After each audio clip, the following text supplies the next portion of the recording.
Quase 20 anos, a Força Nacional reforça o aparato de segurança pública no Brasil e tenta aumentar a integração entre os estados e o governo federal. Ela é composta por policiais, bombeiros e peritos estaduais que são treinados por forças federais.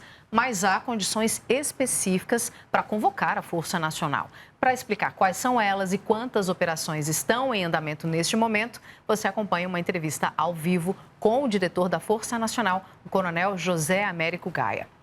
O coronel também comenta o resultado de operações recentes e diz como é o trabalho do Batalhão de Pronta Resposta. Acompanhe a conversa. O que é a Força Nacional de Segurança Pública e como é que esse trabalho é realizado? Certo. A Força Nacional ela é um programa de cooperação federativa, do governo federal. Quem faz a gestão deste programa é o Ministério da Justiça e Segurança Pública.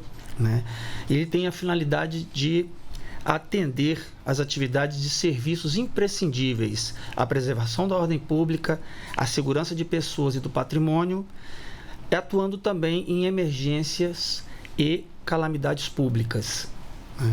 A Força Nacional ela não é uma força, não faz parte das Forças Armadas. Ela é uma força composta por policiais militares, corpos de bombeiros militares, policiais civis, delegados, agentes de escrivão e profissionais de perícia. Atuam em todo o território nacional, mediante autorização do Ministério da Justiça. Esse efetivo convocado, ele fica à disposição do governo federal por até 2 anos, conforme o contrato, o convênio de cooperação federativa, união com os estados. Então, trata-se de um programa de cooperação federativa entre União e Estado, atividade de policiamento ostensivo e, em caso de perturbação da ordem pública, segurança das pessoas e do patrimônio. Diretor, a Força Nacional é empregada em quais condições?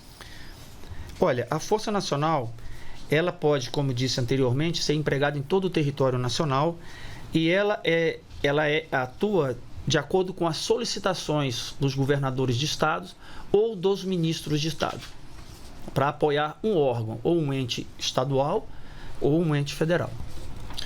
Agora, atualmente, coronel, a Força Nacional tem quantas operações em andamento e quantas dessas operações são em terras indígenas em apoio à FUNAI? Hoje nós estamos com 34 operações acontecendo, com mais 4 operações a serem desencadeadas. Destas, nós temos 10 diretamente vinculadas às TIs, as terras indígenas. Dessas 10, são 8 com a FUNAI, em apoio à FUNAI, 1 em apoio ao Ministério da Saúde, a CESAI, e outra em apoio à Polícia Federal, em ações de ações judiciais, em operações de ações judiciais. E o efetivo que a gente emprega, por questões de segurança, a gente não informa o quantitativo, e atua em todas as terras indígenas que forem solicitadas. Como é que é a estrutura existente para as ações da Força Nacional na terra indígena Vale do Javari? Olha, a estrutura que existe na terra do Javari, ou nos locais onde a força fica para prestar a segurança dos servidores da FUNAI, elas têm uma condição que é possível a força atuar.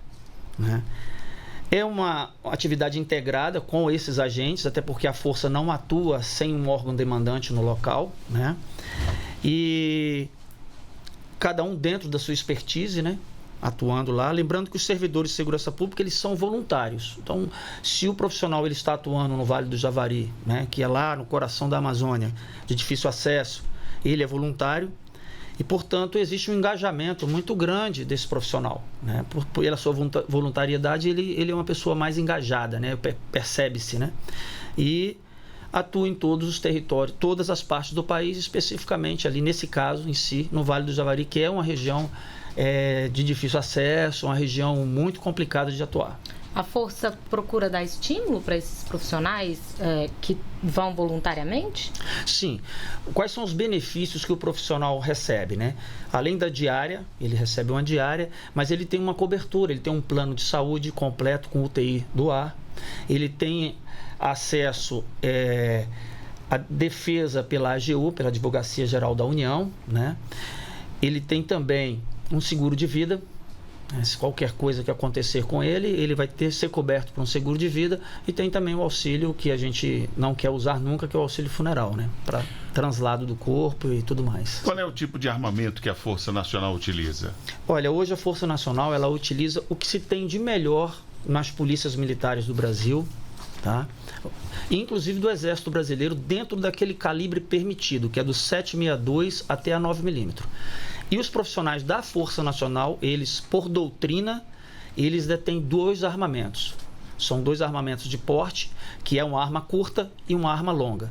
Então, essa arma curta ela é .40 ou 9mm e a arma longa é um 7,62 ou um 5,56. São as mesmas usadas, inclusive, pelo Exército Brasileiro. Estamos falando com o diretor da Força Nacional de Segurança Pública, Coronel José Américo Gaia. Coronel, o senhor estava falando agora, a gente mencionou agora há pouco o Vale do Javari, e a Força Nacional de Segurança também atuou agora, recentemente, lá no Vale do Javari, nas buscas pelo indigenista Bruno Pereira e o jornalista britânico Dom Phillips, né? Perfeito. Nós já estávamos no Vale do Javari, nessas missões específicas em apoio à FUNAI, quando aconteceu o fato, e todos os dias nós tínhamos um contingente para compor os demais contingentes da Polícia Federal, do Exército Brasileiro, da PRF, né, das polícias locais, nessa busca, com um contingente aproximadamente de 250 homens empenhados nessas buscas. Coronel, como é que o senhor definiria o trabalho integrado entre as forças? Qual é o benefício desse trabalho para os cidadãos? Olha, atendendo o cidadão de forma preventiva e ostensiva, dando aquela segurança para o cidadão, a forma integrada, a gente entende que uma força complementa a ação da outra, aquela ação constitucional. Uma trabalha na parte de investigação, outra trabalha na parte de policiamento ostensivo. Quando atuamos com a Polícia Federal, que cessa, por exemplo, o trabalho dela com relação à investigação, mas precisa de uma manutenção naquela localidade, nós permanecemos fazendo essa segurança.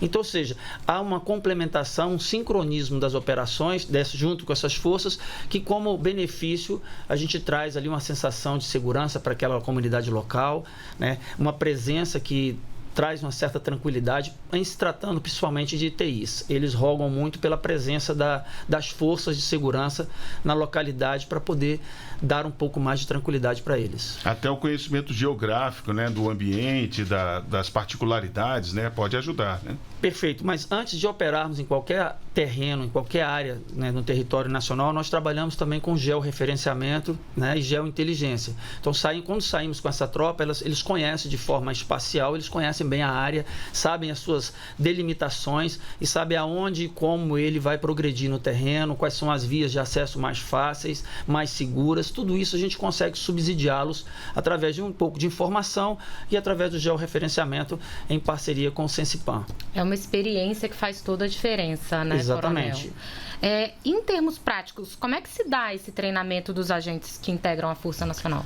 Todos os operadores da Força Nacional, dos policiais militares, policiais civis, profissionais de perícia e bombeiros militares, eles passam por um treinamento na nossa base de treinamento e capacitação que fica no Gama. E todos, para comporem a Força Nacional, eles têm que ter esse treinamento chamado Instrução de Nivelamento de Conhecimento. Eles passam 30 dias em treinamento, conhece todo tipo de armamento e todo tipo de operações que a gente desenvolve, para depois eles serem lançados no terreno nas operações específicas. Então, mesmo agentes de outras localidades do país vêm para Brasília para fazer esse treinamento no Gama? Exatamente. Ou então a gente se desloca com uma equipe de instrutores até algum local específico, aí, em algum estado, e lá a gente ministra a mesma instrução que a gente ministra aqui em Brasília. Isso tudo otimizando os nossos recursos humanos e os nossos meios logísticos. Coronel, antes de encerrarmos, aproveitando sua presença aqui na Voz do Brasil, o que é e como atua o Batalhão de Pronta Resposta? O Batalhão de Pronta Resposta, né, tem suas companhias, a Companhia de Pronta Resposta e o GBS, que é um grupamento de bombeiros. Essa companhia ela é composta por profissionais dotadores de cursos específicos, como cursos de operações especiais, cursos de ações táticas especiais, cursos de ROCAM, cursos de choque, de ações de choque ou de controle de distúrbio civil, né? E esses profissionais já detentores desses cursos, eles compõem esses pelotões. E eles vão para missões, aquelas missões que nós consideramos as mais de alto risco, as que mais periculosidade, de uma área mais sensível. Então, essa tropa, ela atua exatamente nesses terrenos. Aí entra a parte de tiro de comprometimento, que é o sniper, entra também negociação, gerenciamento de crise, até mesmo situações de artefatos explosivos. Essa guarnição, essa companhia, esse batalhão tem condições de atender. É um universo bem... Você acompanhou aí ao vivo a entrevista do diretor da Força Nacional de Segurança, Coronel José Américo Gaia. A íntegra dessa conversa fica no site da Rede Nacional de Rádio e o endereço está aí na sua tela.